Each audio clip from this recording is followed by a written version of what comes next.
Muy buenas tardes, bienvenidos a nuestra catequesis sobre el Evangelio de San Juan. Estábamos leyendo el capítulo 9 y en la catequesis anterior habíamos visto la curación del ciego de nacimiento. Y Jesús había dicho bien claro que la enfermedad de este ciego no era el castigo por un pecado, porque este era el concepto que tenían algunos judíos, no todos los judíos, pero había un grupo de los judíos que sostenían esto.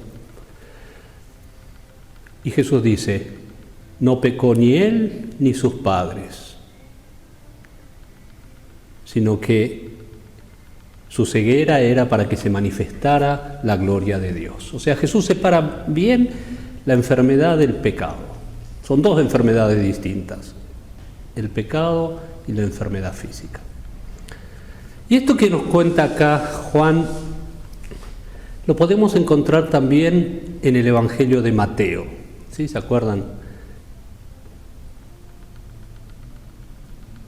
Primero Marcos había escrito la vida de Jesús, su obra, su predicación. Después Mateo la extiende, agregando algunos detalles que le servían a su comunidad. Por último, Lucas, ¿sí? Los tres evangelios llamados sinópticos. Y Mateo, en el capítulo 9 también, habla de la curación de un paralítico. Y nos señala lo mismo que aquí, pero con otro matiz o de otra manera. Y yo los invito a que lo leamos. Por favor, Biblia en mano, ¿sí? Porque la palabra entra por el oído y también por los ojos. ¿Sí? Busquemos el capítulo 9 de Mateo en el versículo 1 y los siguientes. Subiendo a la barca, Jesús cruzó el lago y fue a su propia ciudad. Entonces le trajeron un paralítico tendido en una camilla. Jesús, viendo la fe que tenían, dijo al paralítico, «Ánimo, hijo, tus pecados te quedan perdonados». Fíjense, el paralítico tiene una enfermedad y Jesús no lo cura de la enfermedad. Jesús le perdona los pecados, todos los pecados. Y ese perdón que le da Jesús, ¿es un perdón real o es un perdón imaginario, ficticio?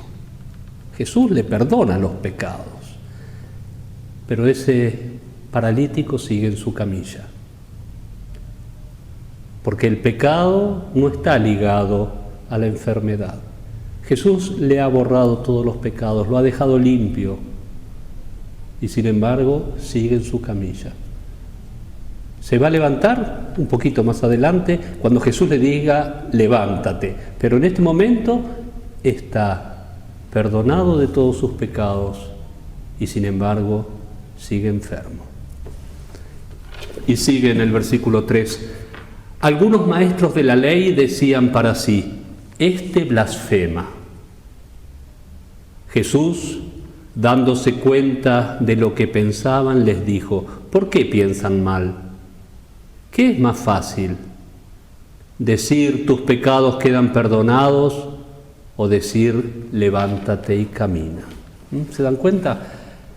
Estos que critican a Jesús y lo llaman blasfemo, están relacionando la enfermedad con el pecado. Este hombre tiene un pecado y por eso está enfermo.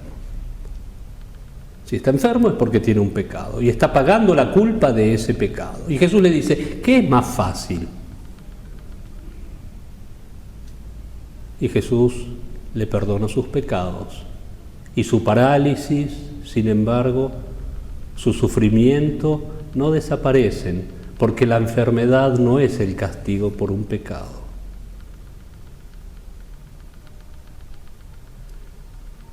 Y después Jesús lo cura, pero lo hace para que se convierta en un signo, no porque esté ligado el pecado con la enfermedad.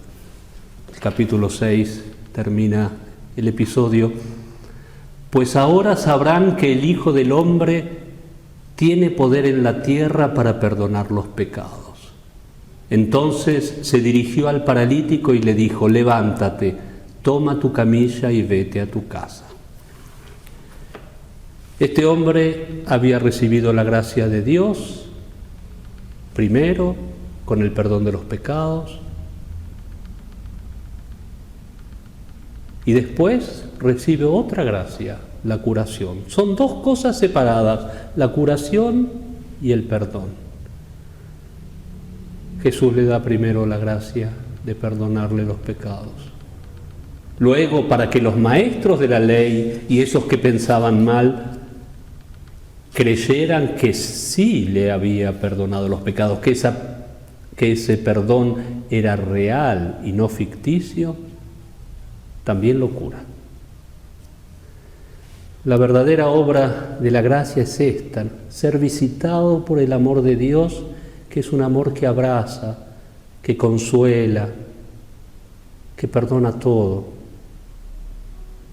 Si nosotros pensamos como esos fariseos, esos judíos,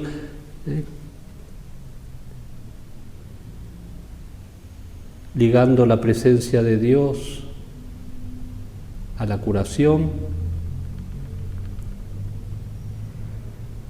la presencia de Dios a la salud, al bienestar, a la riqueza,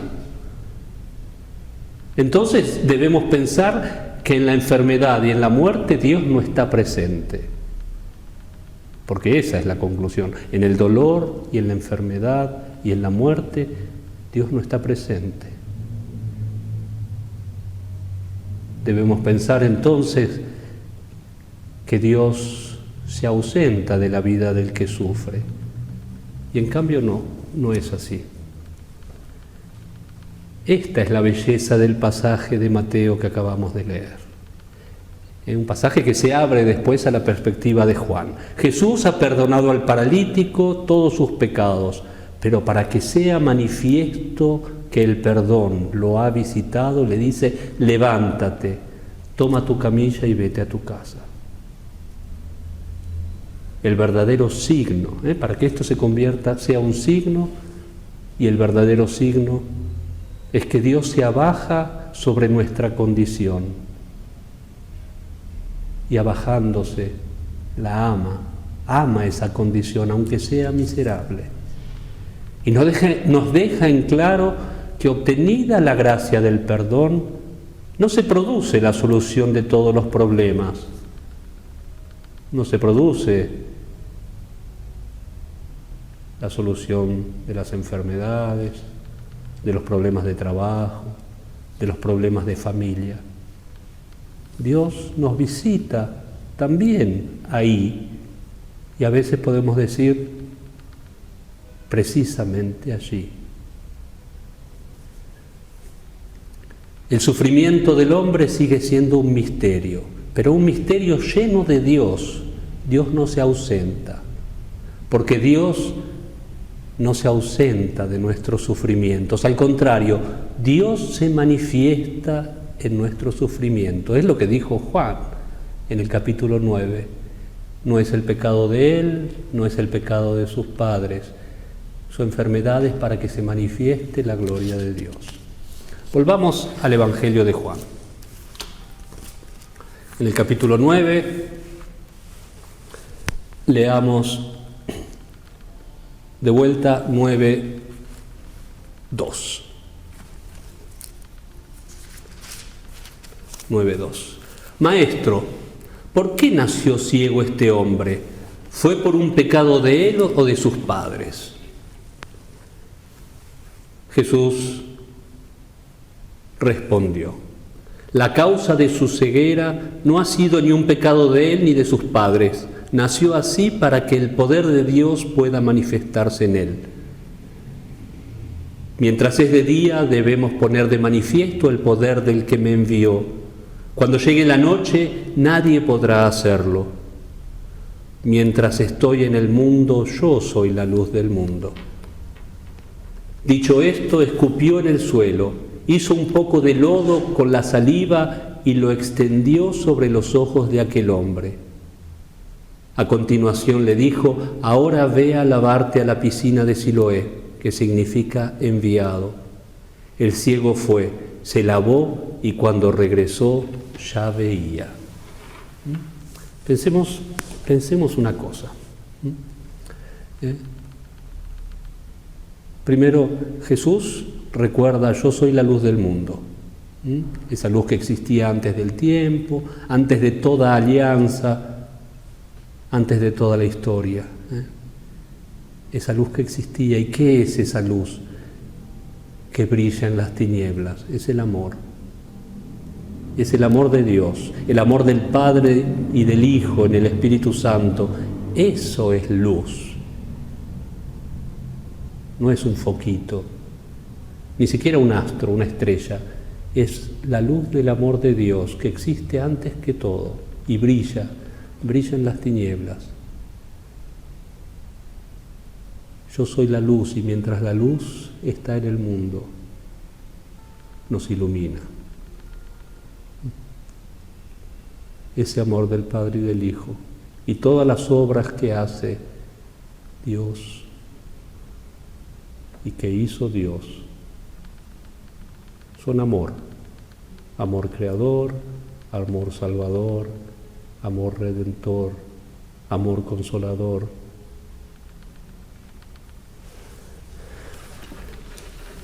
Sigamos en el versículo 6.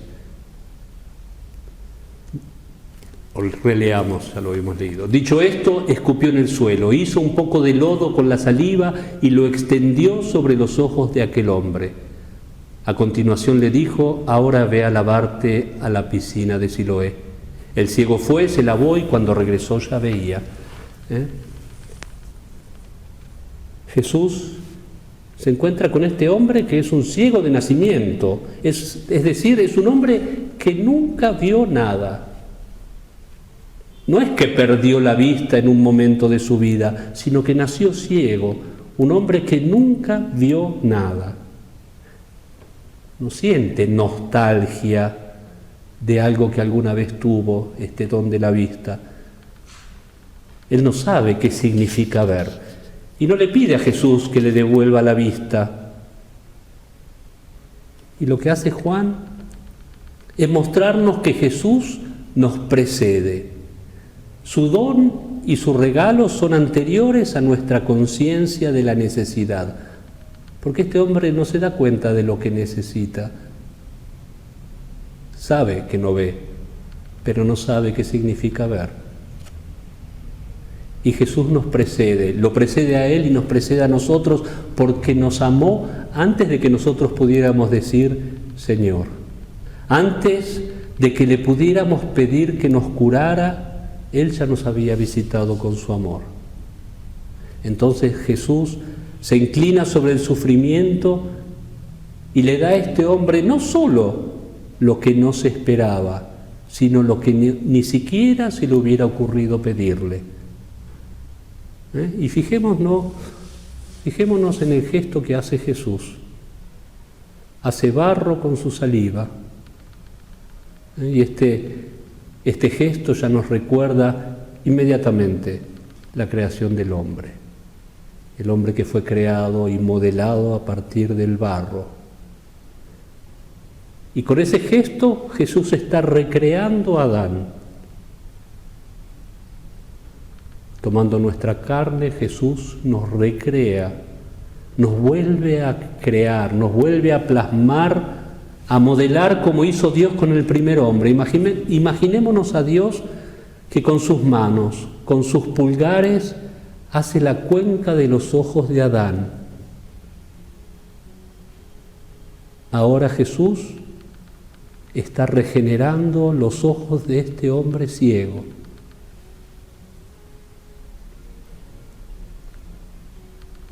Recordemos el Génesis. Después que Dios hubo creado toda la belleza del universo, un universo virgen, después plasmó a Adán con sus manos y con sus pulgares le hizo las cuencas de los ojos para que pudiera contemplar toda esa belleza que había creado, toda la obra de su amor. Y Adán, abriendo los ojos, se llenó de belleza. Y cuando Jesús se encarna, el universo se vuelve a llenar de belleza. Y ahora plasma de nuevo los ojos del hombre. Y cuando este hombre abre los ojos, se vuelven a llenar de belleza, como los ojos de Adán, porque lo primero que ve es a Cristo.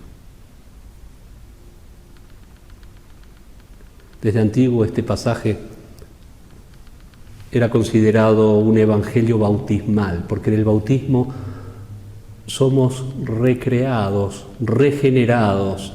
¿Se acuerdan lo que dice el sacerdote o el ministro cuando impone la vestidura blanca?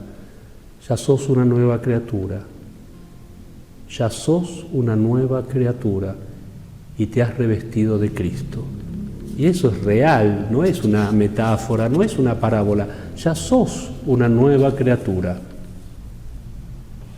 El Hijo era la luz que brillaba, y brillando de amor,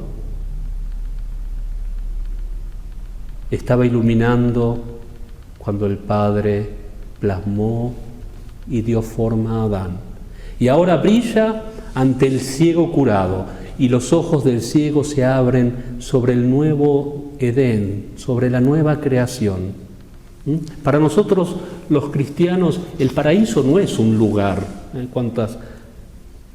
¿Cuántas historias de la Edad Media de hombres que buscaban dónde quedaba el paraíso terrenal? Para nosotros no es un lugar. Para nosotros el paraíso es Cristo. Es Cristo resucitado. Porque cuando Juan está escribiendo esto, lo hace mucho después de la Pascua. Y él ya sabe, y tiene fe y lo ha visto. Ese Cristo que caminaba con ellos por la Tierra Santa es el Cristo resucitado. Es el mismo que después iba a resucitar, pero es el que ellos conocen como resucitado. Es ese Cristo glorioso que venció el pecado y la muerte.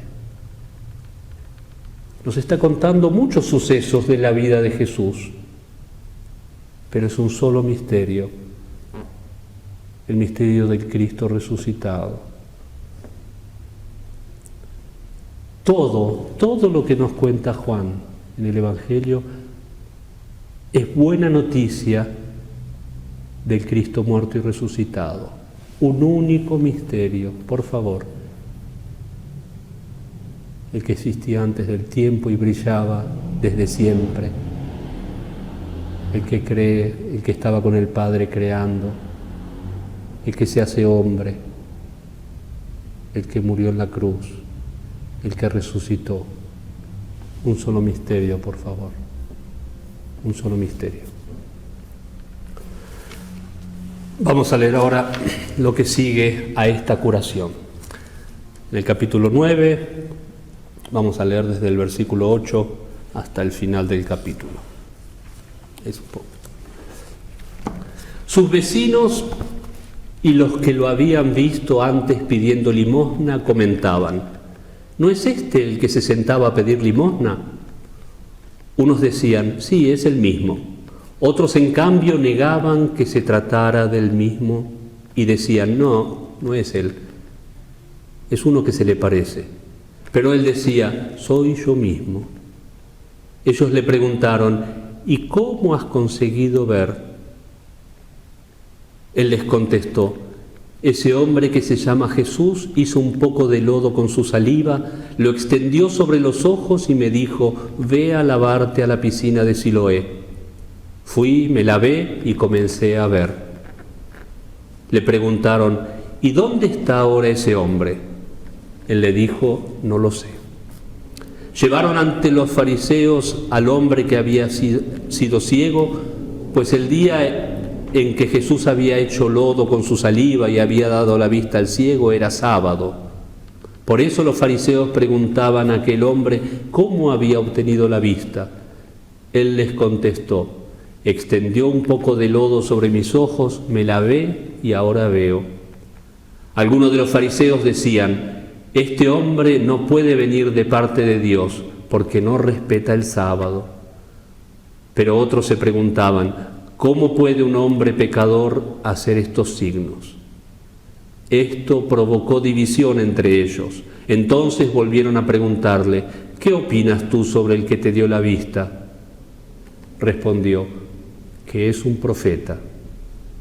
Los judíos no querían creer que aquel hombre había estado ciego y que había comenzado a ver.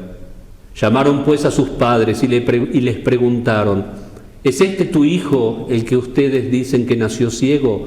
¿Cómo es que ahora ve? Los padres respondieron, sabemos que este es nuestro hijo y que nació ciego. ¿Cómo es que ahora ve? No lo sabemos, ni sabemos quién le ha dado la vista. Pregúntenselo a él, tiene edad suficiente para responder por sí mismo. Los padres respondieron así por miedo a los judíos, pues éstos habían tomado la decisión de expulsar de la sinagoga a todos los que reconocieran que Jesús era el Mesías. Por eso sus padres dijeron, pregúntenselo a él, que ya tiene edad suficiente. Entonces llamaron por segunda vez al hombre que había sido ciego y le dijeron, dinos la verdad delante de Dios. Sabemos que este hombre es un pecador. Entonces él respondió, yo no sé si es un pecador o no. Lo único que sé es que yo antes era ciego y ahora veo. Y volvieron a preguntarle, ¿qué fue lo que hizo contigo? ¿Cómo te devolvió la vista? Él les contestó, lo he dicho ya y no me han hecho caso. ¿Para qué quieren oírlo otra vez? ¿O es que quieren también ustedes hacerse sus discípulos? Ellos entonces comenzaron a insultarlo. Discípulo de ese hombre lo serás tú. Nosotros somos discípulos de Moisés. Nosotros sabemos muy bien que Dios habló a Moisés. En cuanto a este, ni siquiera sabemos de dónde es. Él contestó, esto es lo sorprendente. Resulta que a mí me ha dado la vista y ustedes ni siquiera saben de dónde es. Sabemos que Dios no escucha a los pecadores, en cambio, escucha a todo aquel que le da culto y cumple su voluntad. Jamás se ha oído decir que alguien haya dado la vista a un ciego de nacimiento. Si este hombre no viniera de Dios, no habría podido hacer nada. Ellos respondieron, ¿es que pretendes darnos lecciones a nosotros, tú que estás lleno de pecado desde que naciste? Y lo echaron afuera.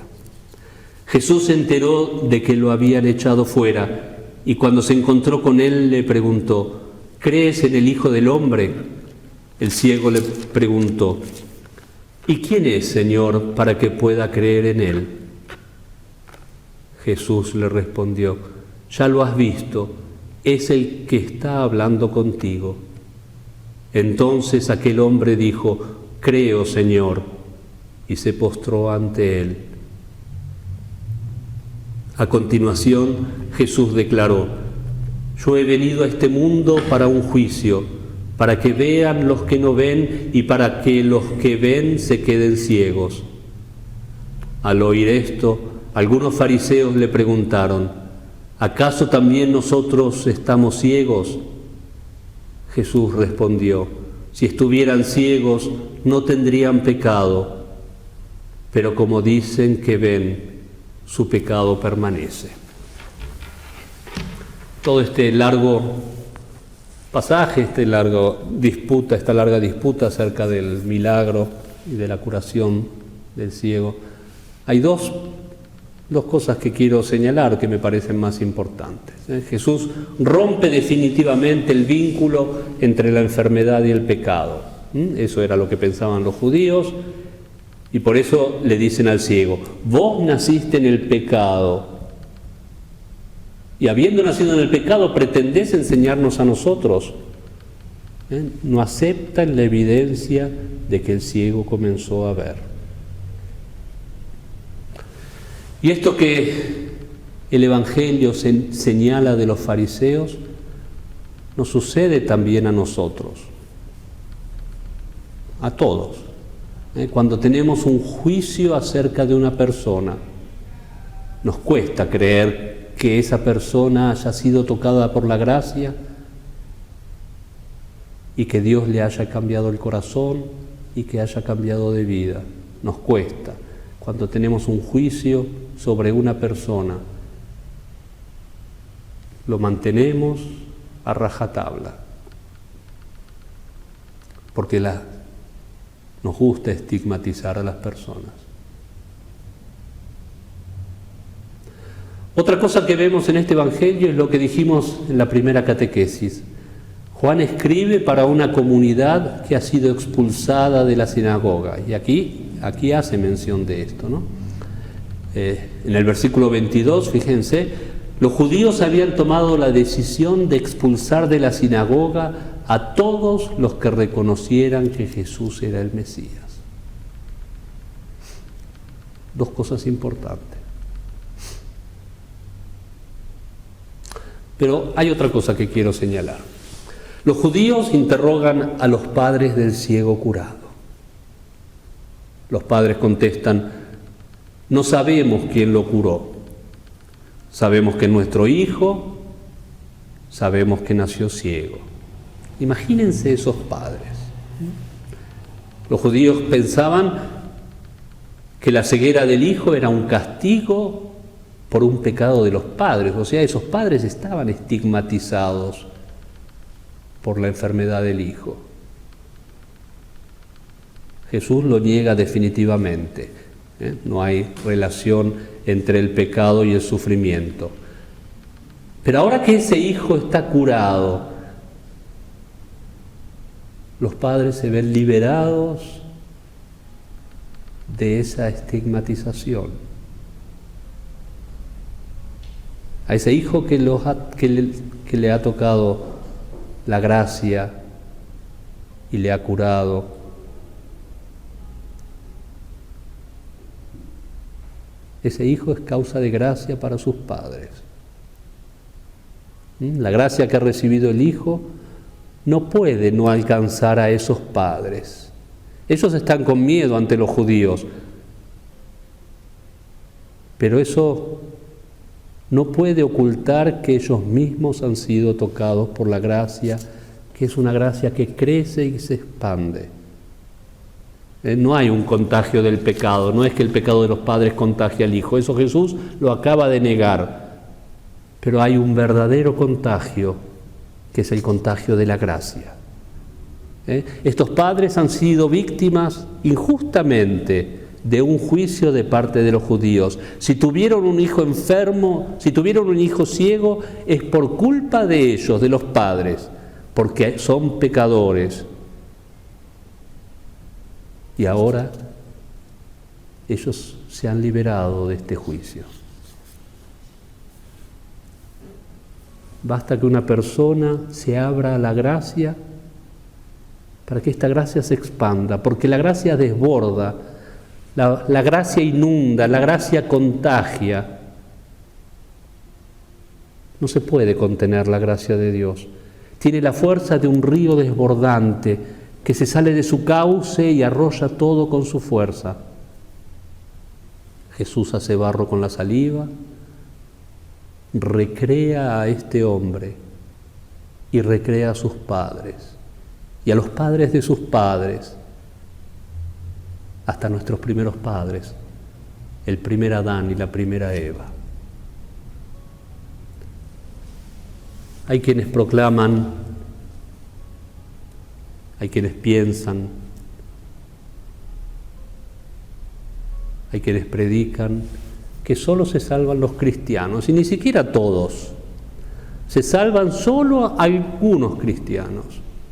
Los cristianos prolijitos, los cristianos de misa dominical, de certificado de bautismo, de libreta de casamiento, de confesión frecuente. Todo esto es bueno, sí, es bueno, pero no podemos poner un límite a la acción de la gracia.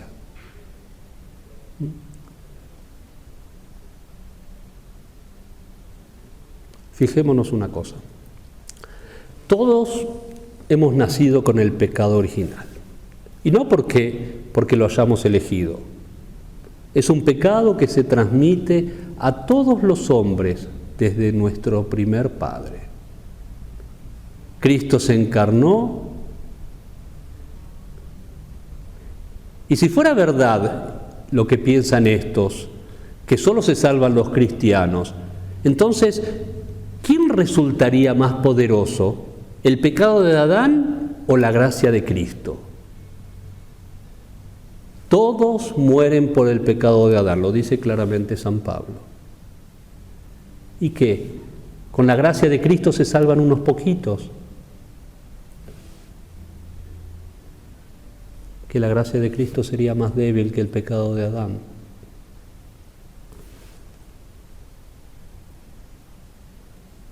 Y San Pablo nos dice también, donde abundó el pecado, sobreabundó la gracia. Sobreabundó la gracia. Sobreabundó. Sobreabundó porque todos fuimos salvados en Cristo, todos. Y sobreabundó además, y esto nos lo enseña San Agustín, porque lo que Cristo nos dio es mucho más grande que lo que nos robó el pecado de Adán, mucho más grande, sobreabundó. Y si Dios no es mezquino, ¿por qué queremos hacerlo mezquino nosotros? ¿Por qué queremos ser mezquinos nosotros mismos? ¿Por qué algunos predican a un Dios mezquino? Dios ha derramado su gracia sobre toda la tierra, sobre toda la historia. Es verdad que resta siempre la libertad de cada uno. Importante la respuesta personal. Pero esto es un misterio, y es un misterio que está en las manos de Dios, en su misericordia, y no en las nuestras. San Basilio, un santo del siglo IV, dice que la gracia es como una gota de agua que cae en un lago. Cae la gota y hace una ola. Una ola. Y nosotros sabemos que la gracia no es solamente una gota. Imaginémonos qué maravilla, una gracia que salpica a todos. Qué fortuna, ¿no? Qué suerte, qué afortunados que somos. Y gracia es darnos cuenta que gratuitamente hemos sido amados, gratuitamente, sin que tuviéramos que pagar, sin que tuviéramos que dar para recibir, gratuitamente hemos sido amados y somos amados, desde siempre y para siempre. Un amor que nos precede, porque fuimos amados antes que hayamos pedido nada.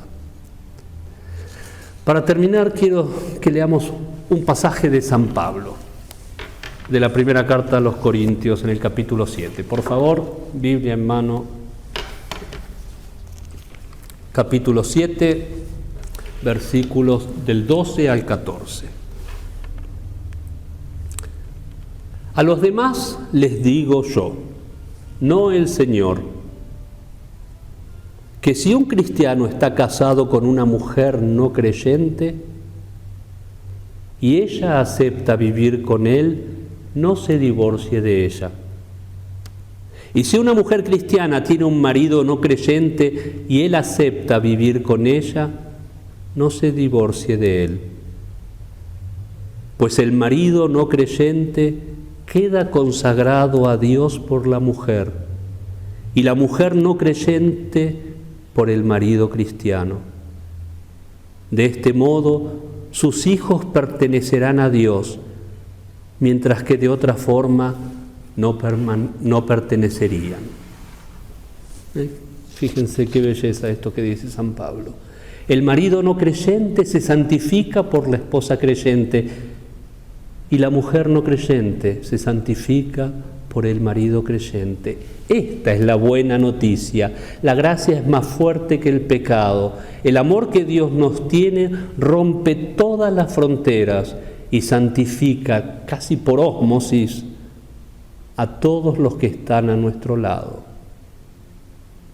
si tenemos experiencia del amor de Dios, de ese amor gratuito, de ese amor que nos precede, este amor se difunde como una onda expansiva, sin posibilidad de que nada lo retenga. Porque donde abundó el pecado, sobreabundó la gracia. Con esto me despido hasta la semana que viene con nuestras catequesis sobre el Evangelio de San Juan.